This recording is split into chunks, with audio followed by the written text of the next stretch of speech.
میرے نبی اکرم صلی اللہ تعالی علیہ وآلہ وسلم نے فرمایا 4 چیزیں بدبختی کی علامت ہیں۔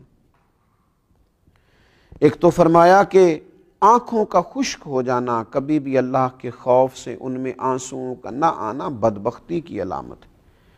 دوسرا، رسول اللہ صلی اللہ تعالی علیہ وسلم نے فرمایا دل کا سخت ہو جانا یہ بدبختی کی علامت ہے، کہ تیرے دل میں کسی کے لیے درد نہ ہو، تیرا دل کسی کے لیے نرم نہ ہو، تیری طبیعت میں کبھی کسی بندے کے لیے ہمدردی پیدا نہ ہو، یہ بدبختی کی علامت ہے۔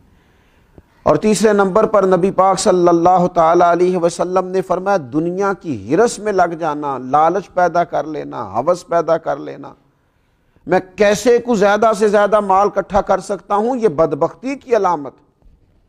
یہ دیکھیے یہ کس طرح کے روحانی امراض ہیں جو بندوں کو جکڑ لیتے ہیں اور ان کی روحانی زندگی کو برباد کرتے ہیں۔ چوتھے نمبر پر میرے نبی پاک صلی اللہ تعالی علیہ وآلہ وسلم نے فرمایا لمبی امیدیں وابستہ کرنا۔